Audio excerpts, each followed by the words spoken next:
So hello everyone. YouTube है एक जंगल और इस जंगल में आपने मुझे ढूंढ लिया है। मैं करूँगा आपका मंगल। तो चलिए शुरू करते हैं। तो आज हम लोग 4 सितंबर का फर्स्ट शिफ्ट करने जा रहे हैं और हम लोग आज देखेंगे कि इंग्लिश का पेपर कितना मुश्किल आया था एसएससी सीजीएल में और कितना आसान आया था। तो हम लोग आज का पेपर को पूरा सॉल्यूशन करेंगे 4 सितंबर फर्स्ट शिफ्ट का। तो बिल्कुल चलिए शुरू करते हैं। तो पहला क्वेश्चन आपके सामने पूछा गया है। क्या पूछा गया है कि select the appropriate synonym of the given word. तो सिनोनिम मतलब उसका मिलता जुलता शब्द, उसका परिवाची ढूंढना है। तो पहला वर्ड आपके सामने है जुवेनाइल। तो जुवेनाइल क्या होता है? तो हम लोग बचपन से सुनते आ रहे हैं कि ये जुवेनाइल केस है, मतलब ये बच्चों का केस है। तो 18 के नीचे वाले जो एकदम किशोर है, जो एकदम यंग है, ठीक है। तो मतलब वो अडल्ट नहीं है, वो मैच्योर नहीं है, ऐसा। तो इसका सिनोनिम ढूंढना है। तो क्या अडल्ट होगा? तो बिल्कुल नहीं। अडल्ट बड़ा को हम लोग बोलते हैं। क्या वाइज होगा? बुद्धिमान होगा। बच्चों का सिनोनिम बुद्धिमान होगा? बिल्कुल नहीं होगा, तो ये भी कट जाएगा। क्या चाइल्डिश होगा? तो बिल्कुल सर हाँ, चाइल्डिश एकदम होगा। क्या मैच्योर होगा? तो मैच्योर मतलब भी बड़ा होता है, लेकिन जुवेनाइल का मतलब क्या होता है? छोटा, जो 18 के नीचे है, जो इमैच्योर है, ठीक है। तो ये सब तो अडल्ट इसका एंटोनेम हो जाएगा, उल्टा हो जाएगा। मैच्योर भी उल्टा हो जाएगा, वाइज भी इसका उल्टा हो जाएगा। तो अपने को सिनोनिम चाहिए, तो सी हम लोग का करेक्ट आंसर हो जाएगा, ठीक है। अब नेक्स्ट क्वेश्चन की तरफ बढ़ते हैं। तो ये अडल्ट आपका फुल्ली ग्रोन को बोलते हैं, जो जो मतलब नहीं देख सकते हैं, तो उनके लिए मैंने सॉल्यूशन दे दिया है, ठीक है। तो ये पीडीएफ हम लोग इसका एनालिसिस करने के बाद मैं टेलीग्राम में भेजूंगा, तो वहाँ आपको ज्वाइन हो जाना, ये पीडीएफ आपको मिल जाएगा। तब नेक्स्ट क्वेश्चन की तरफ बढ़ते हैं। तो नेक्स्ट क्वेश्चन क्या पूछा है कि choose the correct meaning of the idiom. तो इडियम क्या होता है? तो मुहावरा होता है। तो इसका मतलब बताना है। अब मुहावरा आपके सामने है, बरी द हैज। बरी द हैज, ठीक है। तो इसका मतलब होता है कि मतलब कुल्हाड़ी को दफना देना। तो कुल्हाड़ी एक लड़ाई का प्रतीक है, बिल्कुल है। तो इसको दफना देना मतलब कुल्हाड़ी को दफना दो, मतलब अपना आप ये कर लो, संधि कर लो, रिकॉन्साइल कर लो, आप मतलब ट्रीटी कर लो, समझौता कर लो। तो इसका मतलब इडियम्स का मतलब ये है। तो इसका करेक्ट मीनिंग ढूंढना है। तो पहले देखते हैं। तो रिकॉन्साइल आफ्टर अ कॉन्फ्लिक्ट। तो कॉन्फ्लिक्ट क्या होता है? तो लड़ाई होता है। लड़ाई के बाद मतलब संधि कर देना है। तो क्या आएगा? बिल्कुल ये आएगा। तो इसको होल्ड पे रखते हैं, ए नंबर को। बी नंबर चेक करते हैं। To deepen the hostility. Hostility क्या होता है? लड़ाई। तो उसको और डीप कर देना। लेकिन यहाँ बात हो रहा है कुल्हाड़ी को दफना देना, ठीक है। मतलब सब संधि कर लेना, समझौता कर लेना। तो यहाँ डीपेन द हॉस्टिलिटी, ये आपका गलत हो जाएगा। To run away. तो क्या कॉन्फ्लिक्ट से भाग जाए, मतलब रन अवे हो जाए? तो ये भी गलत हो जाएगा। टू फॉरगेट समवन्स नेम, किसी का नाम भूल जाना, तो ये भी गलत हो जाएगा। टू बरी द हैज, कुल्हाड़ी को दफना देना, इसका मतलब है कि आप संधि कर ले रहे हो, ठीक है। तो आपका ए आंसर सही हो जाएगा। तो ए हम लोग का आंसर हो जाएगा। तो 2 क्वेश्चन हम लोग उड़ा दिए हैं। अब तीसरा क्वेश्चन समझते हैं। तो सिलेक्ट द एंटोनेम। अब ऑपोजिट पूछ रहा है, उल्टा शब्द पूछ रहा है, विलोम शब्द पूछ रहा है, ठीक है। तो आपके सामने वर्ड है क्या? एक्सटर्पेट, ठीक है। तो ये आपके सामने वर्ड है। इसका मतलब होता है अबॉलिश करना, कुछ भी चीज़ ऐसे, या फिर डिस्ट्रॉय करना, ये सब का सेंस देता है। तो पहला आपके सामने है एक्सटर्मिनेट। तो टर्मिनेट कर दो किसी को, मतलब उसको हटा दो एक तरीका से, मतलब डिस्ट्रक्टिव सेंस आ रहा है। तो ये, और हम लोग को एंटोनेम चाहिए, उल्टा चाहिए, ठीक है, सिनोनेम नहीं चाहिए। तो ये तो सिनोनेम हो जाएगा, तो ए नंबर कट जाएगा। इस्टेब्लिश करना, किसी को स्थापित करना। एक तरफ बात हो रहा है क्या कि उसको हटा दो, डिस्ट्रॉय कर दो, तहस नहस कर दो। दूसरा तरफ क्या बात हो रहा है? उसका इस्टेब्लिश कर दो। तो क्या सर ये इसका मतलब उल्टा हो जाएगा? तो बिल्कुल हो जाएगा। तो बी को होल्ड में रखते हैं। बाकी हम लोग चेक करेंगे कि बाकी गलत क्यों है।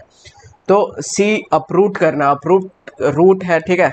तो रूट के पहले क्या लगा है? अप लगा हुआ है। तो इसका मतलब कि रूट से हटा देना, इसका मतलब भी होगा डिस्ट्रॉय करना। तो ये भी इसका क्या हो जाएगा? सिनोनिम्स हो जाएगा एक्सटर्पेट का। तो ये भी आपका आंसर नहीं होगा। इराडिकेट करना, इराडिकेट करना मतलब हटा देना, ठीक है। तो ये भी नहीं होगा। तो अपना आंसर क्या हो जाएगा? बी आपका सही आंसर हो जाएगा। एक्सटर्पेट करना मतलब डिस्ट्रॉय करना, हटा देना, ये सब का सेंस देगा। इस्टेब्लिश करना मतलब इस्टेब्लिश करना, स्थापित करना, ये सब का सेंस देगा। तो ये एक दूसरे का ऑपोजिट है। तो आपका बी आपका सही आंसर हो जाएगा। अब नेक्स्ट आंसर की तरफ चलते हैं, क्वेश्चन की तरफ। तो 4th क्वेश्चन है, आपको मिस स्पेल्ड वर्ड ढूंढना है। मतलब ये चारों वर्ड में से किसी में एक मिस्टेक है वो आपको ढूंढना है। तो हम लोग एक एक करके चेक करते हैं। तो पहला आपके सामने है एम्बैरेसमेंट। तो एम्बैरेसमेंट का स्पेलिंग ये होता है IMBR, डबल R यहाँ पे होता है, यहाँ पे डबल S होता है। तो ये बिल्कुल सही है, ठीक है। बाकी सी चेक करते हैं। तो कैमोफ्लेज, तो इसका मतलब क्या होता है कि डिस्गाइज करना। डिस्गाइज करना बोले तो जैसे अपना पहचान छिपाना, अपना कंसीलमेंट छिपाना। तो ये भी मतलब सही है एक तरीक़ा से। और रैंडीजेवस, इसका मतलब होता है कि मीटिंग पॉइंट, अपॉइंटमेंट, ये सब का होता है। तो ये भी बिल्कुल सही है, ठीक है। तो ये भी सही है, ये भी सही है। तो गलत स्पेलिंग क्या है? तो गलत स्पेलिंग आपका बी है। कैसे? तो इंडिस्पेंसिबल, इसका मतलब बहुत इंपॉर्टेंट होता है। तो यहाँ पे जो IBLE लिखा है, यहाँ पे ये ABLE ये हो जाएगा और ये सही हो जाएगा। तो ये बिल्कुल सही हो जाएगा, ठीक है। तो बी हम लोग का सही आंसर हो जाएगा। नेक्स्ट क्वेश्चन की तरफ बढ़ते हैं। तो नेक्स्ट क्वेश्चन आपके सामने है ये। तो करेक्ट स्पेलिंग ढूंढना है इनमें से। ये कंपाउंड का नाम है, ठीक है। तो कंपाउंड मतलब जो बहुत दो से ज़्यादा बने हुए हैं, ठीक है, दो से ज़्यादा मिक्सर। तो हम लोग नाउन कंपाउंड पढ़ते हैं। नाउन कंपाउंड क्या होता है? तो नाउन प्लस नाउन मिल के बनता है, उसको हम लोग नाउन कंपाउंड बोलते हैं। तो वैसे ही यहाँ पे कुछ कंपाउंड का नाम दिया हुआ है, इसको आपको बताना है कि कौन सा करेक्ट स्पेलिंग है। तो बिल्कुल हम लोग चेक करते हैं। तो नाइट्रोसेलुलोज, नाइट्रोसेलुलोज, नाइट्रासेलुलोज, नाइट्रोसेलुलोज। तो नाइट्रो होता है, नाइट्रा नहीं होता है, ठीक है। तो सी ऑप्शन पहले आपका कट जाएगा। अब ये सब में चेक करते हैं। तो नाइट्रो नाइट्रो नाइट्रो सब में सेम है। अब पूरा मैच करना है। CEC इधर भी सेम है। अब यहाँ पे चेंज आ रहा है क्या? किसी में L है, किसी में डबल L है। ये आपको मतलब वोकैब का पार्ट है और ये आपको स्पेलिंग याद करना होगा। तो पहला में सिंगल L है, दूसरा में डबल L है, ठीक है।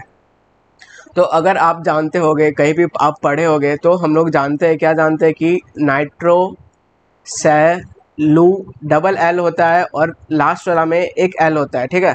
तो ये आपका सही आंसर हो जाएगा।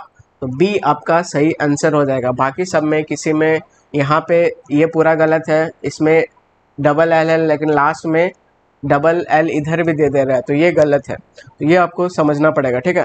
तो आप कभी भी देखोगे दुकान में एक नाइट्रो सेलुलोज होता है, इसका स्पेलिंग हमेशा यही होता है, नाइट्रो सेलुलोज में डबल L और लास्ट वाला में एक L होता है। और ये एक मतलब इनफ्लेमेबल कंपाउंड होता है, ठीक है, जो मतलब हाईली फ्लेमेबल होता है, मतलब बहुत जल्दी आग पकड़ लेता है इसमें। और इसका यूज़ कहाँ होता है? तो गन पाउडर में होता है, ये सब में होता है। तो बिल्कुल हम लोग सीख गए। नेक्स्ट क्वेश्चन 6 नंबर देखते हैं हम लोग क्या मतलब है। तो choose the correct one that substitute. तो एक सेंटेंस दिया गया आपके सामने, ठीक है। सेंटेंस क्या है? A person who Yeats excessively और ग्रेटली, मतलब जो इंसान वो एकदम बहुत खतरनाक खाता है, ठीक है, बहुत बस खाते जाता है, तो उसको हम लोग क्या बोलते हैं? वन वर्ड सब्स्टिट्यूशन वाला ये क्वेश्चन है, ठीक है। काफ़ी फेमस है। इसको क्या बोलते हैं? तो क्या इसको गौमे बोलते हैं? गौमे उसको बोलते हैं जिसका एकदम टेस्ट बहुत फाइन है, ठीक है। क्या इसको एपिक्योर बोलते हैं? उसका एपिक्योर भी वही होता है जिसको टेस्ट बहुत पसंद है, एकदम लग्जरी खाना खाता है। क्या इसको सेबराइट बोलते हैं? ठीक है। तो इसको क्या बोल देंगे? जो एक्सेसिवली खाता है तो इसको हम लोग ग्लटन बोलेंगे। ग्लूटन बोलो चाहे ग्लटन बोलो, सेम बात है। और इसका मतलब अगर आपको बोल रहा है कि भाई तुम तो ग्लटन आदमी हो, तो मतलब आप बहुत ज़्यादा खा रहे हो।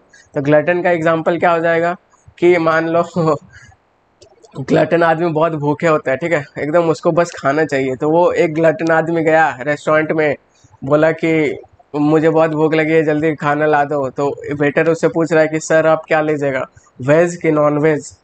तो ग्लटन आदमी डायरेक्ट बोलता है भाई तुम कुछ भेजो, हमको खाने से मतलब है। तो ऐसा हो जाता है कि तो इसको हम लोग ग्लटन बोलेंगे। तो बाकी वर्ड का मतलब जान जाए, ग्लटन मतलब जो बहुत ज़्यादा खाता है पीता है, ठीक है। तो ये अपना सही आंसर हो जाएगा। गौमे क्या होता है? तो पर्सन जिसका टेस्ट बहुत रिफाइंड होता है, एकदम वो चूज कर करके खाएगा। एपिक्योर क्या होता है? पर्सन हु एंजॉयज फूड और लग्जरी ईटिंग, तो इसको फूड बहुत ज़्यादा पसंद होता है। सेबराइट क्या होता है? Person who loves luxury and pleasure. ये सब तो बिल्कुल डिफरेंट जा रहा है, ठीक है। अपने को मतलब था कि जो ज़्यादा खाता है तो उसको बोलेंगे ग्लूटन, और ये आपका आंसर हो जाएगा। और ये बहुत बार रिपीट हुआ है, तो आपको इसको रट लेना है। क्वेश्चन नंबर 7 की तरफ बढ़ते हैं। The finance minister statement, select the correct option. इसमें ABCD में से कौन सा सही है ये आपको चूज़ करना है, ठीक है। तो बिल्कुल हम लोग चूज़ करते हैं। तो the finance minister's statement was laden with caveats none of dash were explained. ठीक है, तो ऐसे बोलना चाह रहा है। तो यहाँ पे क्या वर्ड आएगा, ये जो वर्ड आएगा वो इस चीज़ को रिलेट करेगा। ठीक है, अब काविट्स इसका मतलब क्या होता है ये आपको मीनिंग समझना पड़ेगा। तो इसका मतलब होता है आपका वार्निंग हो गया, वार्निंग्स हो गया, कंडीशन हो गया, थ्रेट हो गया। तो ये सब इसका मतलब होता है। और ये सब अगर मैं बोल दूंगा तो ये सब क्या लिविंग थिंग है कि नॉन लिविंग थिंग्स है? बिल्कुल ये थिंग का बात हो रहा है, थिंग का बात हो रहा है, तो ये नॉन लिविंग है। ठीक है, ये बात हम लोग समझ चुके हैं। अब अपने को चाहिए कि ये सब में से कौन सा रिलेटिव प्रोनाउन यहाँ पे आएगा। तो पहला देम, ये तो रिलेटिव प्रोनाउन नहीं है। होम है लेकिन ऑब्जेक्टिव केस से ये ऑब्जेक्टिव केस को दिखाता है। विच दिखाता है आपका क्या, थिंग को दिखाता है, नॉन लिविंग थिंग। ये हम लोग प्रोनाउन चैप्टर में पढ़ चुके हैं। डैट क्या दिखाता है, तो डैट बोलता है अपन हिच भगवान है, ये सबको रिलेट कर देता है। लेकिन पहले हम लोग को प्रायोरिटी चूज करना होता है कि अगर लिविंग थिंग्स है तो हम लोग हु यूज़ करेंगे, और ऑब्जेक्टिव केस है तो होम यूज़ करेंगे। वैसे ही थिंग है तो विच यूज़ करेंगे, एनिमल है तो विच यूज़ करेंगे। तो यहाँ पे थिंग का बात हो रहा है, थिंग का बात हो रहा है तो सी अपना आंसर हो जाएगा। ठीक है, अगर सी नहीं दिया रहता है तो फिर मैं ए के साथ जाता, डैट के साथ जाता, लेकिन यहाँ सी अप्रोप्रिएट है। तो यहाँ जो ये विच है इसके लिए आया है और इसको रिलेट कर रहा है। जैसे finance minister statement was laden with caveats, तो क्या, तो वार्निंग, थ्रेट, ये सब से जुड़ा हुआ था। None of them, none of dash were explained, none of which were explained, लेकिन एक्सप्लेन्ड नहीं किया गया। तो ये आपका सही आंसर हो जाएगा। तो अब क्वेश्चन नंबर 8 की तरफ चलते हैं। तो 8 क्या बोल रहा है, तो सेलेक्ट द करेक्ट ऑप्शन। तो इसमें से अपने को करेक्ट ऑप्शन ढूंढना है। तो पढ़ते हैं पहले। तो फिलोसफर स्टैंस, तो फिलोसफर का स्टैंस मतलब वो कुछ स्टैंस लिया, कुछ स्टेप लिया। Was dramatically dash to the prevailing orthodoxy, तो ऑर्थोडॉक्स क्या होता है, जो मतलब पुराने ख्यालों के मानने वाले। ठीक है, तो यहाँ पे एक कोलोकेशन होता है क्या, तो वाज ड्रामेटिकली क्या, तो एडवर्स होगा कि अवर्स होगा कि कन्वर्स होगा कि अपोज्ड होगा, क्या होगा। तो अवर्स टू, हमेशा अवर्स अपने साथ टू लेके चलता है मैक्सिमम केस में, वो कि हम लोग जानते हैं। ठीक है, तो इसमें वाज ड्रामेटिकली, तो जो फिलोसफर उसका स्टैंस क्या क्या गया, तो उसको उसके खिलाफ, मतलब उसके खिलाफ हो गए। ये जो ऑर्थोडॉक्सी वाले उसके खिलाफ हो गए। तो खिलाफ का मतलब क्या होता है, तो वेरी गुड, अपोज होता है, अगेंस्ट होता है। तो यहाँ पे आपको अपोज दिख रहा है, वेरी गुड दिख रहा है, तो डी अपना आंसर हो जाएगा। तो the philosopher stance was dramatically opposed to the prevailing orthodoxy. तो ड्रामेटिकली अपोज टू, ये एक कोलोकेशंस है। कोलोकेशंस क्या होता है, तो ग्रुप ऑफ वर्ड होता है जो कि एक फिक्स रहता है और मीनिंग देता है। ठीक है, तो ये एक कोलोकेशंस है, तो इसको आपको याद रखना पड़ेगा क्या, तो ड्रामेटिकली अपोज टू, ये एक कोलोकेशंस है। नेक्स्ट हम लोग सीखते हैं क्वेश्चन नंबर 9। तो no sooner dash the findings publish then the critics began questioning the legitimacy. तो इसमें करेक्ट ढूंढना है, करेक्ट ढूंढना है। तो वाज आएगा कि हैड आएगा कि वर आएगा कि हैव आएगा। ठीक है, तो नो सूनर शुरू हो रहा है, मतलब ये एक इन्वर्जन वाला स्ट्रक्चर है। वेरी गुड, इन्वर्जन वाला स्ट्रक्चर है तो क्या होता है, तो पहले नो सूनर, स्कैर्सली, हार्डली, ये सब वर्ड यूज़ होता है। उसके बाद क्या होता है, उसके बाद हेल्पिंग वर्ब होता है। उसके बाद क्या होता है, सब्जेक्ट होता है। उसके बाद क्या होता है, तो मेन वर्ब होता है। तो ये हम लोग जानते हैं। ठीक है, तो नो सूनर लगा हुआ है, तो यहाँ पे अब हेल्पिंग वर्ब आना चाहिए। हेल्पिंग वर्ब कैसे आएगा, तो आगे वाला देखेंगे कि ये सिंगुलर है कि प्लूरल है, बाकी कॉन्टेक्स्ट देखेंगे कि वो कौन सा टेंस में है। तो no sooner dash the publish began, सारा पास्ट में जा रहा है। ठीक है, तो अपने को पास्ट होना चाहिए। तो पास्ट में क्या क्या है, तो वाज है, हैड है, वर है, हैव पास्ट का नहीं है तो हैव को काट देंगे। ठीक है, हैव को काट देंगे। अब इसमें से चूज करना है कौन सा आएगा एक्यूरेट। तो यहाँ पे द फाइंडिंग्स लिखा हुआ है, प्लूरल है, तो प्लूरल है तो वाज भी कट जाएगा। अब हैड और वर में हमको चूज करना है कौन सा सही होगा। तो हैड और वर में हम लोग चूज करते हैं। तो यहाँ पे देख रहे हैं तो कॉन्टेक्स्ट आपका पास्ट परफेक्ट का है। ठीक है, पास्ट परफेक्ट का है कैसे, तो यहाँ पे सेकंड फॉर्म ऑफ वर्ब दिख रहा है, उसके पहले आपको हैड प्लस थर्ड फॉर्म चाहिए, पास्ट परफेक्ट चाहिए। तो आपका सही आंसर क्या हो जाएगा, तो सही आंसर हैड हो जाएगा। तो एक बार पढ़ के देख लेते हैं। तो no sooner had the finding published then the critics began questioning the legitimacy, ये बिल्कुल आपका सही हो जाएगा और बी नंबर आपका आंसर हो जाएगा। अब नेक्स्ट आगे क्वेश्चन देखते हैं। नेक्स्ट क्वेश्चन नंबर 10 है आपके सामने और ये क्या बोल रहा है समझते हैं हम लोग। तो find the sentence that contain error, error ढूंढना है, ठीक है। The policy aims to neither penalize the first time offenders nor those who may have violated norms due to the systemic ambiguity rather than deliberate intent. तो ऐसा है। तो अगर हम लोग ध्यान से पढ़ेंगे the policy aims to neither penalize, ये गलत हो जाएगा, ठीक है। तो नाइदर और नॉर ये आपका पेयर में चलता है, ठीक है। लेकिन हम लोग एक चीज़ और जानते हैं कि two plus first form of verb होता है और इसको हम लोग क्या बोलते हैं, तो इसको हम लोग इन्फिनेटिव बोलते हैं, ये हम लोग जानते हैं। तो टू के बाद आपको वर्ब देना चाहिए, बिल्कुल देना चाहिए। तो क्या ये यहाँ दिया है, तो टू के बाद नाइदर लगा दिया जो कि कुछ वर्ब नहीं होता है। तो टू के बाद पेनलाइज होना चाहिए, तो ये सही हो जाता। तो एरर किस जगह पे है, तो एरर आपका ए पार्ट में है, मतलब क्वेश्चन 1 में है, ठीक है। 1 आपका एरर हो जाएगा। क्यों एरर हो जाएगा, तो एम्स के बाद यहाँ टू के बाद नाइदर देना चाहिए। तो the policy aims neither to penalize ऐसे हो जाता, nor those who may have violated the norms, ये बिल्कुल सही हो जाता। तो 1 हम लोग का आंसर हो जाएगा। अब नेक्स्ट क्वेश्चन की तरफ बढ़ते हैं। तो नेक्स्ट क्वेश्चन क्या पूछ रहा है, तो find the sentence that contains an error. तो ऐसा सेंटेंस बताइए जिसमें एरर है, ठीक है। एरर ढूंढना है अभी भी। तो it was not merely the fragmentation of administrative instruction across the sector that disrupted cohesive governance, but the inertia embedded the overlapping regulatory mandates which, though designed to safeguard the institutional autonomy, ends up paralyzing intergovernmental responsibility altogether, ठीक है। तो अब एक चीज़ आप लोग observe किए, क्या observe करना है कि सर सारा पास्ट में जा रहा है, वाज भी पास्ट में है, डिसरप्टेड भी पास्ट में है, एम्बेडेड भी पास्ट में है, डिज़ाइन भी पास्ट में है। लेकिन यहाँ पे एग्जामिनर प्रेजेंट टेंस कैसे दे रहा है, ठीक है। यहाँ प्रेजेंट टेंस कैसे आ गया है, एंड्स अप कैसे आ गया है। तो सारा मेन क्लॉज पास्ट टेंस में है, तो आगे वाला क्लॉज जो डिपेंडेंट क्लॉज है वो भी पास्ट में होना चाहिए, बिल्कुल होना चाहिए, बिल्कुल हम लोग सारा पढ़ चुके हैं। तो यहाँ पे एंडेड अप होना चाहिए, तो ये सही हो जाता। तो ये एंडेड अप किस जगह पे है, तो 4th नंबर पे है, तो 4th नंबर एरर हो जाएगा। तो ये हम लोग का सही आंसर हो जाएगा। अब नेक्स्ट बढ़ते हैं। तो क्वेश्चन नंबर 12 क्या पूछ रहा है, तो change the following from active to passive. तो एक्टिव टू पैसिव अपने को चेंज करना है, चेंज करना है। जिसमें हम लोग कुछ नहीं करना है, बस वर्ब फॉर्म चेंज देखेंगे, ठीक है। तो the committee had been debating complex amendments when the bell rang. तो कंपनी हैड बीन डिबेटिंग, तो इसका रूल होता है क्या कि हैड बीन डिबेटिंग। तो ये वॉइस में आपका टेंस चेंज नहीं होता है क्या, तो यहाँ पे बस बीइंग हो जाएगा, ठीक है। जब हम लोग पैसिव में करते हैं तो बी प्लस थर्ड फॉर्म आता है, तो ये हम लोग सीखे। तो बीइंग प्लस थर्ड फॉर्म कहाँ दिख रहा है, तो हैड बीन, ये गलत हो जाएगा। हैड बीन बीइंग डिबेटेड, ये सही हो जाएगा। हैड बी, तो हैड बी के बाद ऐसे बीइंग, ये स्ट्रक्चर ही गलत है। कॉम्प्लेक्स अमेंडमेंट हैड डिबेटेड, ये भी गलत है। तो बी अपना आंसर हो जाएगा।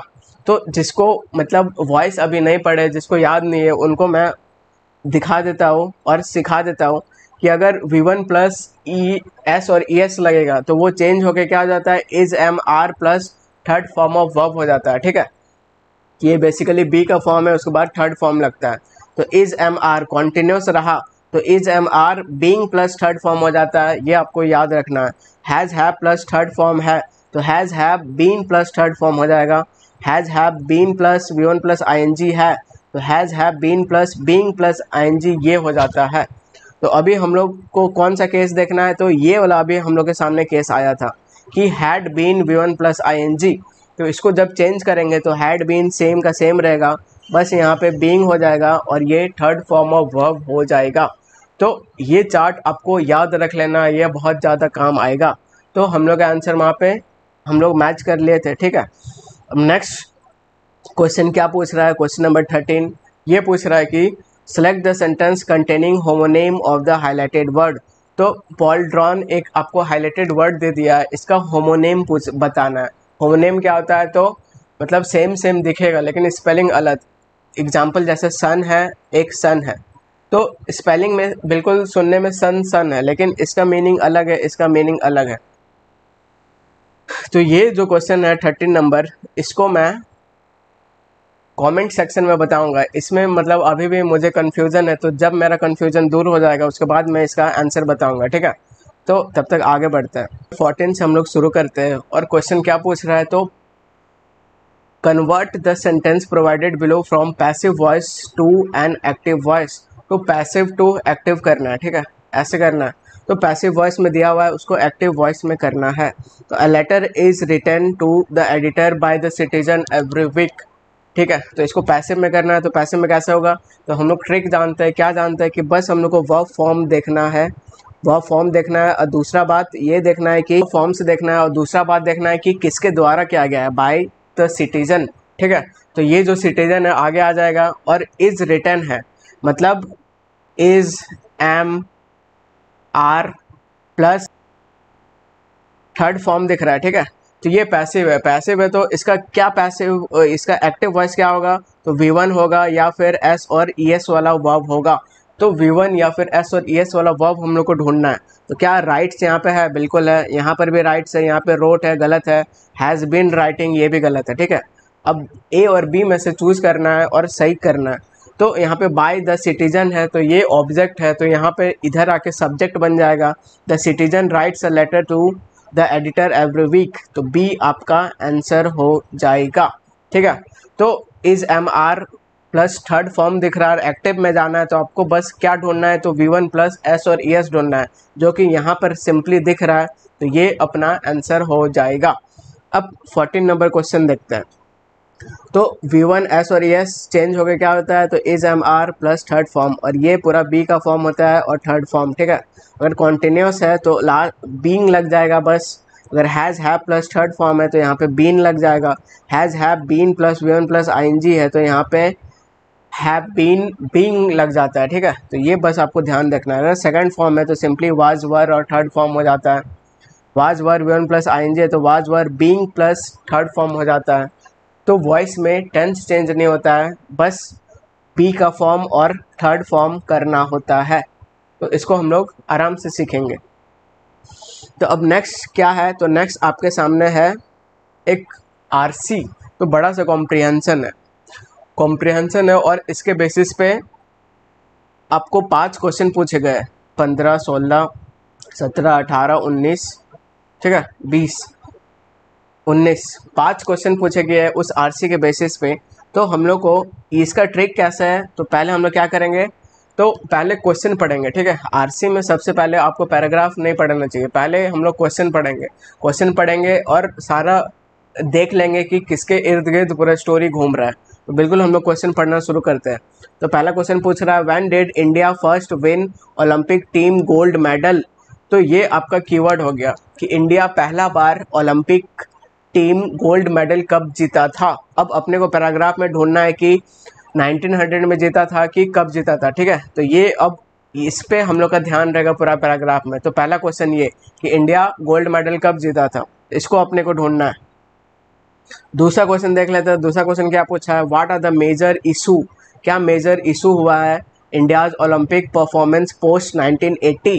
तो पोस्ट 1980 एक कीवर्ड दिख गया, बिल्कुल दिख गया। पोस्ट 1980 के बाद क्या इशू आए थे, क्या मेजर इशू आए थे, तो ये हम लोग को ढूंढना है। क्या लिमिटेड फाइनेंस इंटरेस्ट हुआ था, ओवर डिपेंडेंस हुआ था, सिस्टमेटिक इनएफिशिएंसीज हुआ था, लैक ऑफ ग्लोबल टूर्नामेंट हुआ था, क्या हुआ था, हमें हम लोग पैराग्राफ से ढूंढेंगे। तो 2 क्वेश्चन अपने सामने हो गया, क्या क्या कि पहला ओलंपिक कब जीता था और दूसरा क्या क्या मेजर प्रॉब्लम थे 1980 के बाद, ठीक है, पोस्ट मतलब उसके बाद। तीसरा क्वेश्चन क्या आपके सामने, which initiative is mentioned as game changer in recent Olympic preparation. तो कौन सा इनिशिएटिव गेम चेंजर साबित हुआ था, ठीक है। तो मिशन खेल, ये सब, target Olympic, podium, fit India movement, ये क्या हुआ था, इसको हम लोग पैराग्राफ में अभी थोड़ी देर में पढ़ लेंगे। तो ये सब क्वेश्चन हम लोग पहले पढ़ ले रहे हैं, तो एकदम ध्यान हम लोग का रहेगा और कम टाइम वेस्ट होगा, ठीक है। What recent trend is encouraging in India's Olympic profile. तो इंडिया का ओलंपिक प्रोफाइल है, तो रीसेंट ट्रेंड क्या चल रहा है, क्या इनकरेज हो रहा है, ठीक है, ये अपनों को देखना है। Reduce investment, domination in hockey again, emergence of multiple sports women, decline of western dominance, ये क्या हो रहा है, ये भी हम लोग सीखेंगे, ठीक है। तो ये रिसेंट ट्रेंड हो गया। और लास्ट क्वेश्चन हम लोग जल्दी से पढ़ लेते हैं। What is implied about India's Olympic aspirations. तो क्या इम्प्लीकेशंस है, क्या शो हो रहा है, क्या दिखाना चाह रहा है कि what is implied about India's Olympic aspirations. तो इंडिया का क्या एस्पिरेशंस है और क्या क्या ड्रीम है और क्या इसको क्या इम्प्लाई इससे होता है, ठीक है। तो क्या रिजल्ट है बेसिकली इतना पैराग्राफ पढ़ने का, वो हम लोग को बताना है। तो बिल्कुल हम लोग क्वेश्चन पढ़ चुके हैं, सारा हम लोग का थीम पता चल गया कि इंडिया के बारे में कुछ बात हो रहा है ऐसे ऐसे। अब हम लोग पढ़ना शुरू करेंगे और आंसर मार्क करना शुरू करेंगे। तो India's ties with Olympic games began in 1900। तो 1900 में इंडिया का ओलंपिक गेम में सिस्टम शुरू हो गया था, ठीक है। तो when normal बिट्रेस Indian athlete claims 2 silver medals in athletics.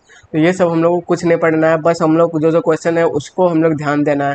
और मैं यहाँ पे मतलब पूरा एक्सप्लेन नहीं कर रहा हूँ, बस आप लोगों को एग्जाम अप्रोच बता रहा हूँ कि जल्दी जल्दी कैसे करोगे। तो बस आपको सब्जेक्ट देखना होता है और उसका ऑब्जेक्ट देखना होता है, ठीक है। तो रीडिंग पैराग्राफ में यही करना होता है। तो it wasn't until 19 that India emerged as a formidable force in hockey, winning its first gold, ठीक है। तो winning its first gold कब जीता। तो यहाँ पे आपको पहला क्वेश्चन का आंसर मिल गया, ठीक है। तो विनिंग इट्स फर्स्ट गोल्ड, यहाँ पे हम लोग का कीवर्ड दिख गया क्वेश्चन का। तो बिल्कुल इसको ध्यान से एक बार और पढ़ लेंगे। तो यहाँ पता चल रहा है कि इट वाजंट अंटिल 1920 एम्स्टर्डम।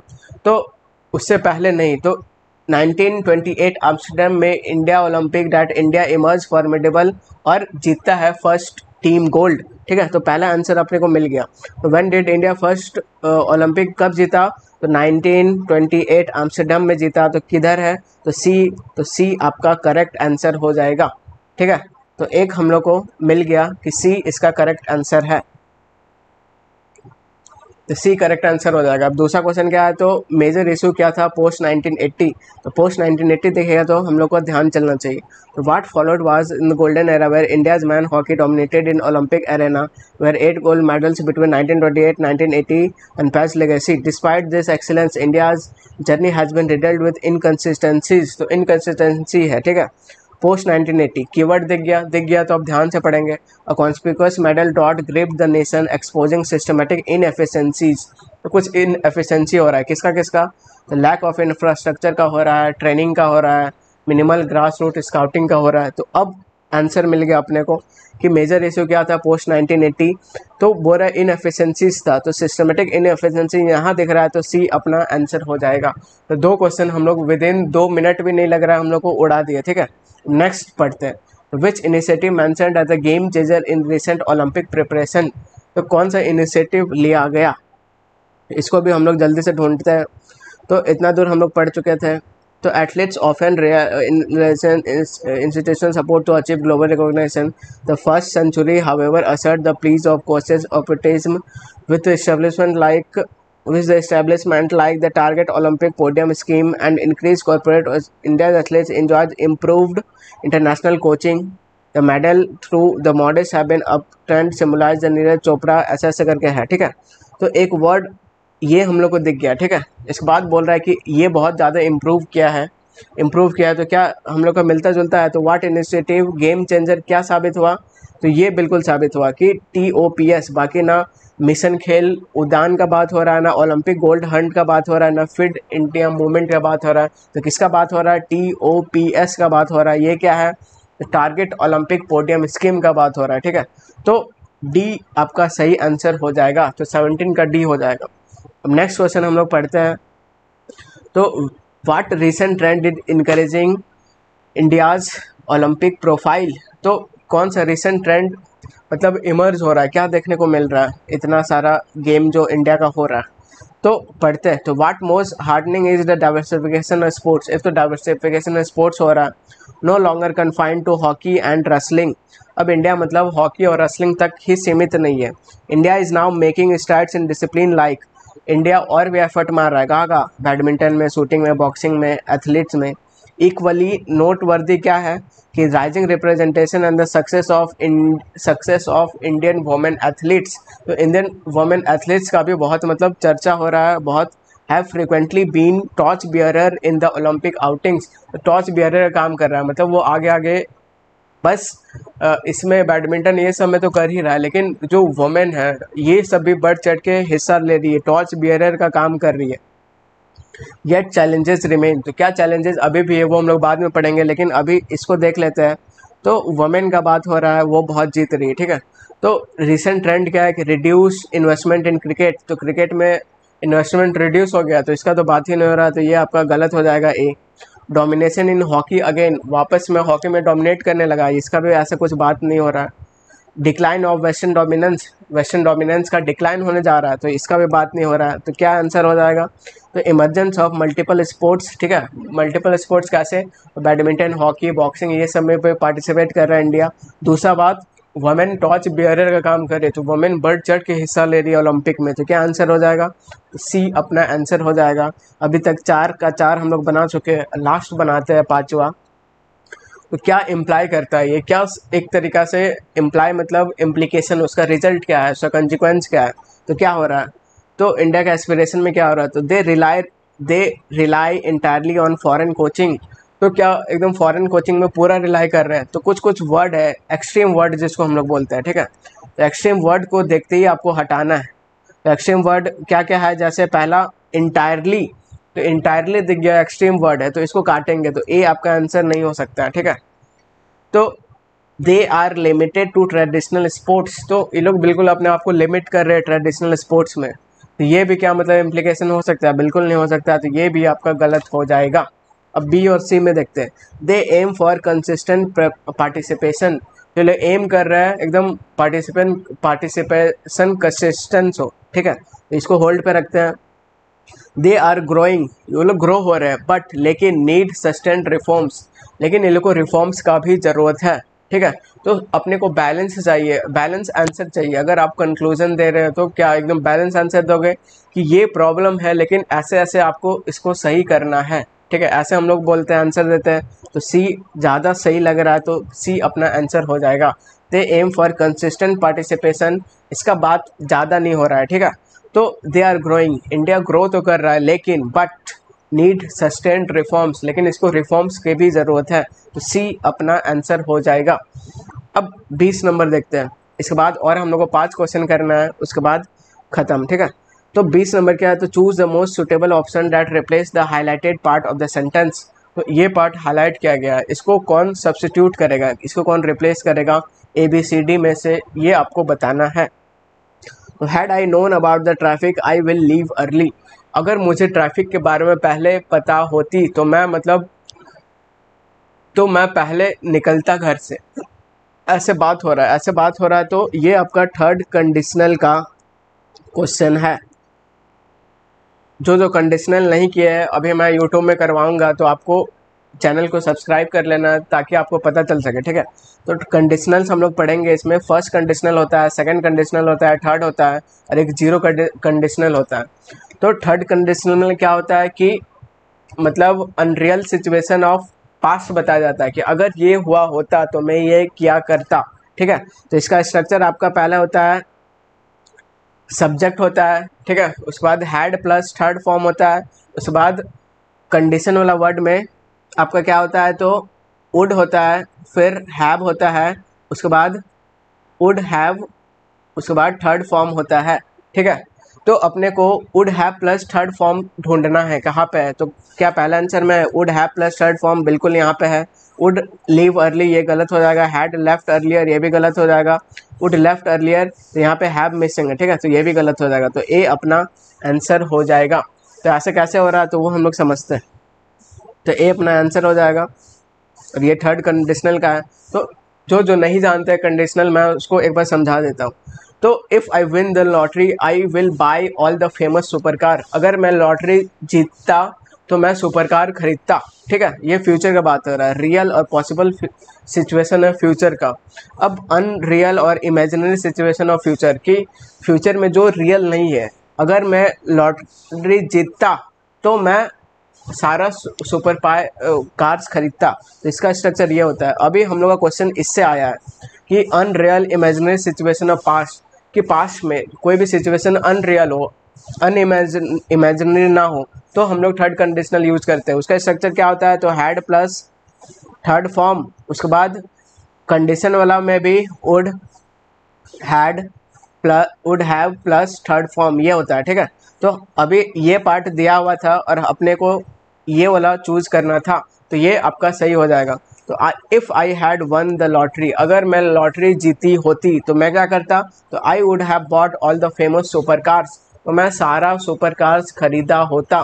तो सारा इमेजिनरी चल रहा है, अनरियल चल रहा है, तो पास्ट में कुछ भी अनरियल है, अनइमेजिनरी है, तो हम लोग थर्ड कंडीशनल का यूज़ करते हैं।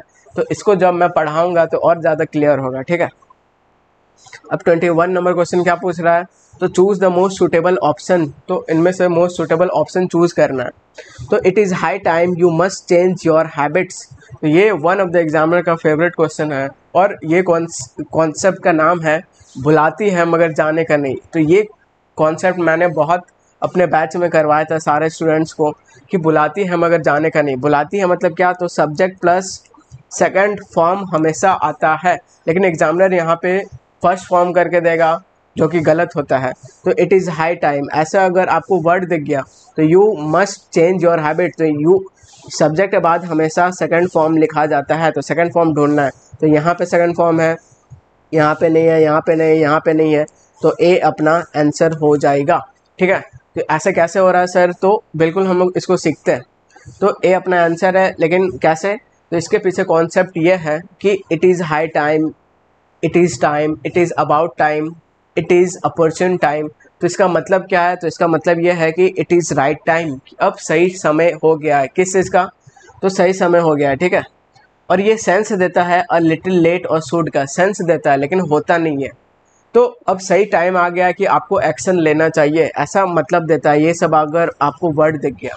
और आपको क्या समझना है कि सब्जेक्ट के बाद हमेशा सेकंड फॉर्म ऑफ वर्ब आएगा, एग्जामिनर फर्स्ट फॉर्म करके देगा, जो कि गलत होता है। Example, it is time we work hard, ठीक है। तो इट इज़ टाइम, तो इट इज़ टाइम ये फ्रेज दिख गया, सब्जेक्ट दिख गया, यहाँ पे चाहिए सेकंड फॉर्म ऑफ वर्ब, तो यहाँ पे वर्क हार्ड कि अब समय आ गया कि तुमको और मेहनत करना चाहिए, ठीक है।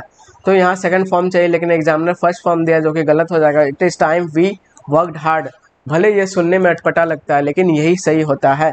इट इज़ टाइम कि अब समय आ गया कि हम लोग को हार्ड वर्क करना चाहिए। तो ये सिंपल पास्ट का सेंस दे रहा है, ठीक है।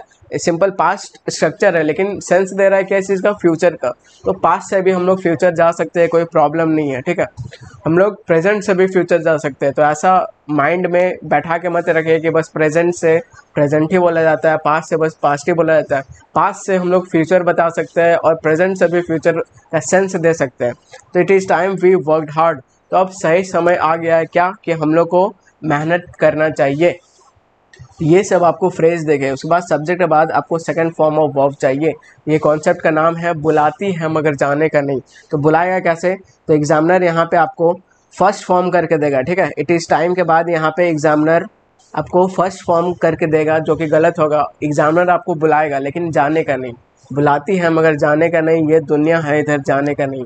मेरे बेटे किसी से इश्क कर मगर हद से गुजर जाने का नहीं, ठीक है। तो ये जो मेरे स्टूडेंट्स हैं, ये क्वेश्चन सारा कोई सही किए होंगे, क्योंकि इसको ये कॉन्सेप्ट को मैंने बहुत प्यार से पढ़ाया था। अब 22 नंबर क्वेश्चन देख लेते हैं। तो a sentence provided direct speech दिया गया है, ठीक है। From the 4 given option choose the one that accurately conveys the corresponding indirect speech. तो डायरेक्ट से आपको इनडायरेक्ट करना है, इनडायरेक्ट करना है। तो बिल्कुल हम लोग देख लेते हैं। तो दिया हुआ क्वेश्चन क्या, तो ही सेड, वो बोला, डू इट राइट नाउ, कि इसको अभी करो, ठीक है। तो ही सेड, सेड के बाद यहाँ पे ऑब्जेक्ट नहीं दिया हुआ है। तो ऑब्जेक्ट नहीं दिया हुआ है, तो आपको मानना है कि या तो मेरे से बोला है, मी से बोला है, या तो ही से बोला है, ठीक है। लेकिन तो इस सब को प्रायोरिटी दिया जाता है। ही सेड, तो ही सेड मी, तो यहाँ पे ऐसा हो जाएगा। तो ही सेड मी, आपको अज्यूम करना है कि मेरे से बोला। He said me do it right now, तो ही सेड, तो इसका चेंज करेंगे तो टोल्ड मी हो जाएगा, ठीक है। ही सेड मी का ही टोल्ड मी हो जाएगा। तो टोल्ड मी हो जाएगा, तो कहाँ का दिख रहा है, तो he told me to do it at once, he told me to do it right now. यहाँ टोल्ड के बाद मी नहीं, इसको काट देंगे। ही सेड टू इमिडिएटली, ये भी काट देंगे। तो अब सी और डी में से आपको चूज करना है कि कौन सा सही है। तो he told me to do it at once और he told me to do it right now. तो डू इट राइट नाउ, ये तो मतलब सेम इसी को छाप दिया है, ठीक है, जो कि गलत है। और दूसरा बात, डू इट राइट नाउ, तो ये एक इम्पेरेटिव सेंटेंस है, ऑर्डर देने वाला है। तो हम लोग 2 + V1 का यूज़ करते हैं तो यहाँ पे 2 भी दिख रहा है, V1 भी दिख रहा है, तो ये आपका सही हो जाएगा। He told me to do it at once, तो एट वन तो डू इट राइट नाउ, ये दो केस में चेंज होता है। ये टाइम एक्सप्रेशन है राइट नाउ, तो ये दो चीज़ में चेंज होता है। क्या क्या? पहला इमिडिएटली में चेंज होता है, दूसरा एट वंस में चेंज होता है। ठीक है, तो इसमें एट वंस भी दिया हुआ है, ऑर्डर भी दे रहा है और टोल्ड मी भी है, तो सी आपका आंसर हो जाएगा। अब नेक्स्ट क्वेश्चन की तरफ बढ़ते हैं। तो 23 नंबर क्या है? तो सेंटेंस इन डायरेक्ट स्पीच में है, तो इसको भी डायरेक्ट करना है। ठीक है, तो ये हम लोग को समझना। The professor remarked that the students needed to submit their papers before Friday, तो फ्राइडे के पहले पहले उन लोगों को सबमिट करना है पेपर, ऐसे प्रोफेसर रिमार्क दे रहे हैं। ठीक है, तो हम लोग जानते हैं कि डायरेक्ट इनडायरेक्ट में टेंस चेंज होता है। टेंस कैसे चेंज होता है? एक छोड़ के अगला वाला में चेंज हो जाता है, लेकिन वॉइस में टेंस चेंज नहीं होता, लेकिन डायरेक्ट इनडायरेक्ट में टेंस चेंज होता है। तो इनडायरेक्ट में टेंस आपको क्या दिख रहा है? नीडेड, नीडेड दिख रहा है, तो सेकंड फॉर्म दिख रहा है, बिल्कुल दिख रहा है। तो सेकंड फॉर्म दिख रहा है, तो ये किसका सेकंड फॉर्म हुआ होगा? तो सिंपल प्रेजेंट का हुआ होगा। तो अपने को सिंपल प्रेजेंट टेंस चाहिए और ये क्वेश्चन उड़ गया। ठीक है, तो सिंपल प्रेजेंट टेंस जोड़ना है। Students need to submit their papers before Friday the professor remark, तो नीड टू ये सिंपल प्रेजेंट है, नीडेड ये गलत हो जाएगा, submit your paper before Friday ये भी प्रेजेंट टेंस है, यू वर तो ये भी गलत हो जाएगा। ठीक है, अब ए और सी में आप फंस गए, तो अब दोनों में से ज़्यादा अप्रोप्रिएट कौन लग रहा है? तो हम लोग देखते हैं। तो submit your paper Friday the professor instructed, यहाँ पे इंस्ट्रक्ट कर रहा है, यहाँ पे रिमार्क कर रहा है, और क्वेश्चन में भी रिमार्क्ड है, तो ज़्यादा अप्रोप्रिएट क्या हो जाएगा? तो वेरी गुड, तो ज़्यादा अप्रोप्रिएट अपना ए आंसर हो जाएगा, और ए आपका आंसर हो जाएगा। तो बिल्कुल हम लोग हंसते खेलते क्वेश्चन को उड़ा रहे हैं। तो ये रूल है कि अगर सिंपल प्रेजेंट टेंस है तो सेकंड फॉर्म में चेंज हो जाता है। अगर is am are V one plus I N G है तो वाज वर और V one plus I N G में चेंज होता है, अपना पास्ट में हो जाता है। हैज़ हैव है तो हैड में चेंज हो जाएगा। ठीक है, हैज़ हैव बीन है तो हैड बीन में चेंज हो जाएगा। सेकंड फॉर्म ऑफ वर्ब है तो हैड प्लस थर्ड फॉर्म में चेंज हो जाएगा। Was were plus V one I N G है तो had been plus V one I N G में चेंज हो जाएगा। हैड प्लस थर्ड फॉर्म है तो नो चेंज होता है, had been V one plus I N G है तो नो चेंज होता है। अगर मॉडल्स है तो कुड शुड में, विल है तो उड में चेंज हो जाता है। ये सब हम लोग यूट्यूब में बहुत डिटेल में करेंगे तो सीखेंगे। अब क्वेश्चन 24 है, लास्ट 25 है, उसके बाद ख़त्म। ठीक है, तो 24 नंबर क्या पूछ रहा है? तो ये एक पैराजम्बल है, इसको आपको लॉजिकली अरेंज करना है। तो बिल्कुल हम लोग पढ़ के नहीं करेंगे, एकदम ट्रिक से करेंगे, और विदिन 10 सेकेंड्स टू 15 सेकेंड्स में हम लोग क्वेश्चन उड़ाने की कोशिश करेंगे। ठीक है, तो पढ़ना शुरू करते हैं। तो 2 4 3 2, तो 2 और 4 3 से शुरू हो रहा है, तो 1 से शुरू नहीं हो रहा है, तो 1 पहला अपना इंट्रोडक्शन नहीं हो सकता। ठीक है, तो 1 को काट दिया। अब 2 3 4 में चूज़ करना है कि इंट्रोडक्टरी लाइन कौन सा है, तो पढ़ते हैं। तो the algorithm improves the performance, तो द एल्गोरिथम, तो ये मतलब स्टार्टिंग नहीं हो सकता है। क्यों नहीं हो सकता है? तो पहले जब एल्गोरिथम आएगा तो ए और एन लेके आएगा, उसके बाद जब वो पर्टिकुलर हो जाएगा तो फिर वो द लेके आएगा। ये चीज़ हम लोग जानते हैं, ये चीज़ मैं करवाऊंगा, अभी ट्रिक से सीख रहे हैं हम लोग। तो यहाँ पे द से शुरू नहीं हो सकता है, तो 3 आपका इंट्रोडक्टरी सेंटेंस नहीं हो सकता, तो 3 को काट देंगे। ठीक है, instead of being given a set of rules, तो इंस्टेड ऑफ क्या, कुछ तो बताओ। तो ये भी इंट्रोडक्टरी सेंटेंस नहीं हो सकता है, तो 4 भी नहीं हो सकता है, तो बस 2 हो सकता है। तो 2 इंट्रोडक्टरी सेंटेंस है, तो इसको हम लोग आगे पढ़ते हैं। तो 2 क्या है? तो machine learning is a subset of artificial intelligence that focuses on the creation of algorithm, तो यहाँ एल्गोरिदम का बात हो रहा है, उसके बाद द आएगा। ठीक है, that can learn from data without explicit programming, तो 2 आपका इंट्रोडक्टरी सेंटेंस है। तो 2 के बाद क्या होना चाहिए? तो अब चेक करते हैं। तो 2 ऑप्शन तो कट गया आपका, तो 2 के बाद या तो 4 आना चाहिए या तो 3 होना चाहिए। ठीक है, तो मैच करते हैं। तो हम लोग को अब पेयर ढूंढना है कि पेयर मतलब मैंडेटरी पेयर कौन कौन सा है। तो आपको चेक करना है कि क्या वर्ड का रिपीटेशन हो रहा है, तो चेक करते हैं। तो मशीन लर्निंग का बात हो रहा है। ठीक है, तो अब 4 और 3 में कुछ मशीन लर्निंग का बात हो रहा है क्या? तो अब चेक करते हैं हम लोग, पहले इसको सही से क्लियर करते हैं, मिटाते हैं। तो 2 आपका इंट्रोडक्टरी सेंटेंस हो गया, उसके बाद अपने को 3 आएगा कि 4 आएगा वो चेक करना है।